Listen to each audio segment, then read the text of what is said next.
अस्सलामुअलैकुम दोस्तों, एक बार फिर लिटरेचर मास्टर में आप लोग का welcome. And then there were none by Agatha Christie की थीम्स को आज हम डिस्कस करेंगे।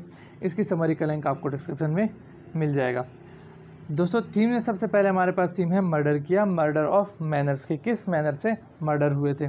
तो जो अगाथा क्रिस्टी थी उसने कोई भी ऐसा वाज़ेह तौर पे जो वायलेंस का सबूत था वो हमें नहीं दिया, बल्कि उसने अपने जो विक्टिम्स थे उनको कुछ मिस्टीरियस तरीके से मारा। या वो पॉइज़न से मरते या वो आइसोलेशन से मरते। जैसे आपको इस नावल में नज़र आता है कि जो एंथनी मैरिस्टन है या एमिली ब्रेंट है वो पॉइज़न से मरी और जो वेरा क्लेथॉन है वो आइसोलेशन से मर गई।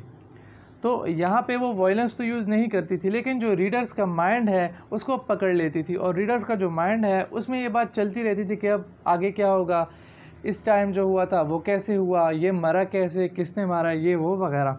सेकंड थीम हमारे पास है गिल्ट की। इस नावल में हमें दिखाया गया है कि जितनी भी क्रिमिनल्स हैं या जितनी भी कैरेक्टर्स हैं, जो 10 कैरेक्टर्स हैं जिनको यहाँ पे बुलाया गया था इंडियन आइलैंड पर, सारे क्या थे, सारे क्रिमिनल्स थे। वो या तो डायरेक्टली किसी मर्डर में इन्वॉल्व थे या इनडायरेक्टली, मतलब या उनका डायरेक्ट कनेक्शन था या वो कनेक्शन जो था वो थोड़ा इधर उधर का था, मतलब थोड़ा दूर का कनेक्शन था। तो इसमें कुछ जो कैरेक्टर्स थे उनको गिल्ट था, कुछ को नहीं था। कुछ जो थे वो ये बात तस्लीम करते थे कि हाँ हमने गलत किया है, लेकिन कुछ जो थे वो ये तस्लीम नहीं करते थे। जो तस्लीम करते थे उनमें एक वेरा क्लेथॉन थी। वेरा क्लेथॉन जो थी उसने किया क्या था, उसने एक बच्चे की केयर टेकिंग में उसे मार दिया था जिसका नाम साइरल था। और वो किस लिए मारा था, क्योंकि उसे एक बंदा पसंद था जिसका नाम ह्यूगो था और वो ह्यूगो से शादी करना चाहती थी। और वेरा ने ये बात लॉम्बर्ट को बताई भी थी।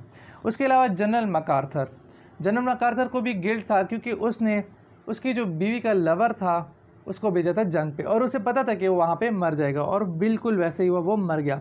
तीसरा बंदा जो था वो था डॉक्टर आर्मस्ट्रॉन्ग। डॉक्टर आर्मस्ट्रॉन्ग को भी गिल्ट था, और वो गिल्ट क्या था, वो ये था कि उसने एक पेशेंट का खून किया था।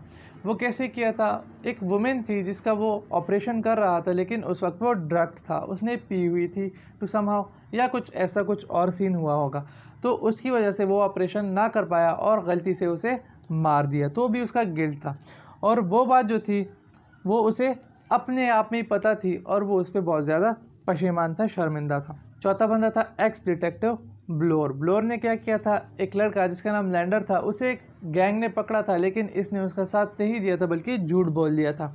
तो ये उसका गिल्ट था और ये उसने बताया था लॉम्बर्ट को।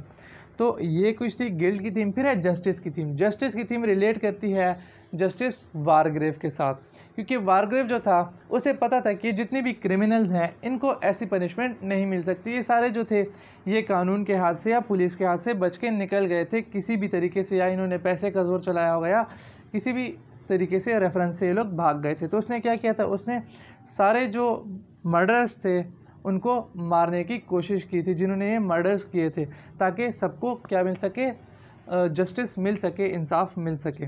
फिर है आइसोलेशन। आइसोलेशन की जो थीम है ये रिलेट करती है जस्टिस वारग्रेव के साथ, क्योंकि जस्टिस वारग्रेव जो था उसने अक्लमंदी के साथ एक ऐसी जगह चूज़ की थी जहां इनके सिवा कोई ना हो, और वो चाहता था कि ये मेंटली तौर पे इतने स्ट्रेस में आए कि ख़ुद को एक दूसरे को मारने पे तुल जाए। और ऐसे ही हुआ, जो वेरा क्लेथॉन थी उसने लॉम्बर्ट को मार दिया, क्योंकि उसे शक था कि सारे जो कत्ल हैं वो लॉम्बर्ट ने किए थे, और ख़ुद भी क्या किया था, अपने आप को हैंग कर लिया था। फिर है गुड वर्सेस ईवल। यहाँ पे जितने भी कैरेक्टर हैं वो एज अपेरेंस तो गुड लगते हैं, मतलब वो अच्छे लगते हैं। जैसा वेरा क्लेथॉन जो है वो बिल्कुल ऐसी शरीफ सी लगती थी, और मिस एमिली ब्रेंट जो थी वो भी शरीफ लगती थी। लॉम्बर्ट जो था वो भी, डॉक्टर आर्मस्ट्रॉन्ग वो भी अच्छा लगता था, जो रॉजर्स थे वो भी अच्छे लगते थे, लेकिन रियली में वो बहुत ज़्यादा ईवल थे। तो गुड और ईवल की जो गेम थी ये लोग चला रहे थे। एज अ होल तो ये ईवल थे, लेकिन ये अपने आप को गुड शो कर रहे थे। फिर है लाइज एंड डिसीट। ज़्यादातर जो कैरेक्टर्स थे इसमें वो धोखा और फरेब से काम ले रहे थे, मतलब झूठ बोलते थे और धोखा देते थे, सिवाय एक बंदे के या एक बंदी के जिसका नाम मिस एमिली ब्रेंट था। मिस एमिली ब्रेंट एक रिलीजियस खातून थी, तो वो ज़्यादा झूठ, बल्कि उसने झूठ बोला नहीं था, वो सच बोल रही थी। अपनी तरफ से वो सच बोल रही थी, लेकिन जो उसने मेड के साथ किया लेकिन वो उसका गलत था, लेकिन फिर भी उसने वो बात जो थी वो ठीक तरह से बताई थी। तो जैसे आप देख सकते हैं कि जो एंथनी मैरिस्टन था वो भी झूठ बोल रहा था, लॉम्बर्ट जो था वो भी झूठ बोल रहा था, उसके अलावा बाकी जितने भी कैरेक्टर थे वो सारे झूठ ही बोल रहे थे। फिर है ग्रीड। ग्रीड की जो थीम है वो भी रिलेट करती है तकरीबन सारों के साथ, क्योंकि सारों को यहाँ पे लालच देकर भेजा गया था और इन्होंने जितने भी मर्डर्स किए थे वो किसी न किसी लालच में आके किए थे। जैसे वेरा ने ह्यूगो के लालच में किए थे, जो डिटेक्टिव ब्लोर था उसने जो उसकी तरक्की थी उसके लालच में किए थे। तो सारों ने तकरीबन ये सब कुछ लालच में ही किया था। फिर है memory and past. Memory and past जो है ये एक इम्पॉर्टेंट थीम है और इसको जस्टिस वारग्रीव ने एज अ वेपन यूज़ किया था इन सारों को जाल में फंसाने के लिए, इन सारों को फांसने के लिए, ताकि इनको एक स्ट्रेस सिचुएशन में लाया जाए। तो आप देख सकते हैं सारे जितने भी कैरेक्टर्स हैं वो किसी ट्रॉमा में, किसी ऐसी याद में फंसे हुए थे जो उनको तकलीफ़ दे रही थी। तो जो वारग्रेव था उसने इन सबको एज अ वेपन यूज़ किया, इन सबको फांस दिया और इनको इन्हीं के पास्ट में लाकर मार दिया। फिर है मोर्टेलिटी। अब इसमें एक बात मैं बताना भूल गया कि ये जो पास्ट है इसका बहुत बड़ा रोल है, क्योंकि जो वेरा थी उसको अपना पास्ट याद आ रहा था जिसकी वजह से उसने अपने आप को क्या कर दिया, हैंग कर दिया और अपनी जान ले ली। वरना वो वहाँ से भाग भी सकती थी क्योंकि कोई था नहीं, सारे जो बंदे थे वो तो मर गए थे, ये अकेली रह गई तो ये भाग भी सकती थी। लेकिन उसने इसे ऐसी सिचुएशन में डाला था, ऐसे इसका पास्ट इसको बार बार याद दिला रहा था कि जिसकी वजह से उसने अपने आप को कत्ल कर दिया। फिर है मोर्टेलिटी। मोर्टेलिटी कहते हैं डेथ को।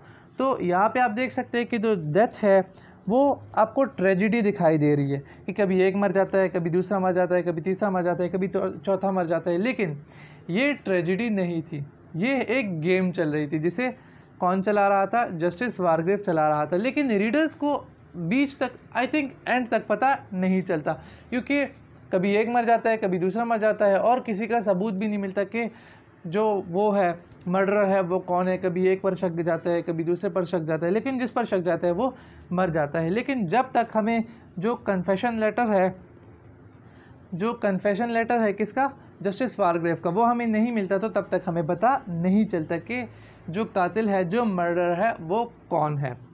तो ये हमें तो लगता है कि ट्रेजिडी है, लेकिन ये एज अ होल एक गेम चल रही थी जिसे नर्सरी राइम के थ्रू आप देख सकते हैं एक्सप्लेन किया गया कि पहले कौन मरा, दूसरा, तीसरा, चौथा, पांचवा, छठा, सातवां, आठवां, नौवां, 10वां। तो इन सारों को कैसा मारा गया था, जैसे जो नर्सरी राइम में बंदे थे उनको मारा गया था। फिर है रिस्पेक्ट एंड रेपुटेशन। जितने भी कैरेक्टर्स थे ये सारे थे तो मर्डर, क्रिमिनल्स थे, लेकिन इन्होंने अपना जो क्राइम था वो क्यों कबूल नहीं किया, अपनी जो गिल्ट थी वो क्यों कबूल नहीं किया, उसे एक्सेप्ट क्यों नहीं किया। उसकी वजह ये थी कि इनको ये लगता था कि अगर हम ये गिल्ट मान लेंगे, हमें पछतावा हो जाएगा, हम किसी और को बता देंगे तो इससे क्या होगा, हमारी जो रेपुटेशन है वो ख़राब हो जाएगी, मतलब रेपुटेशन गिर जाएगी, हम बैड कंसिडर होंगे और हमारी जो रिस्पेक्ट है वो कम हो जाएगी। फिर है क्रिमिनलिटी। क्रिमिनलिटी की जो थीम है वो आपको नज़र आती है, क्योंकि सारे जो क्रिमिनल्स थे वो क्या थे, उन्होंने मर्डर कमिट किए थे, वो मर्डरर थे। तो इस वजह से क्रिमिनलिटी की थीम भी हमें नज़र आती है। ये मुजरिमाना नावल आपको पूरा ही नज़र आएगा। फिर है कंस्पिरेसी। कंस्पिरेसी कहते हैं साजिश को। साजिश किसने की थी, साजिश की थी जस्टिस वारग्रेव ने, और उसने इस साजिश के थ्रू सारे जो बंदे थे उन्हें मार दिया था। एक तो उसने अपनी जो खून की प्यास थी वो बुझाई थी। खून की प्यास कैसे, कि जब वो छोटा था वो एनिमल्स वगैरह को मारता था, कत्ल करता था, क्योंकि उसे इसमें मज़ा आता था। और उसके अलावा एक और बात कि वो लोग जो थे जिनको इन्होंने मारा था वो उनको जस्टिस दिलाना चाहता था, मतलब इंसाफ दिलाना चाहता था, तो इसलिए उसने ये साजिश की थी। और एक और बात हमें इस नावल से ये भी पता चलती है कि जो जस्टिस वारग्रेव था वो सच में ही पागल था। या तो वो जस्टिस दिलाना चाहता था या अपनी जो प्यास थी उसे बुझाना चाहता था खून की, लेकिन जो भी वो एज अ होल इसमें हमें पागल ही नज़र आता है। तो दोस्तों ये थी themes. Thanks for watching my video.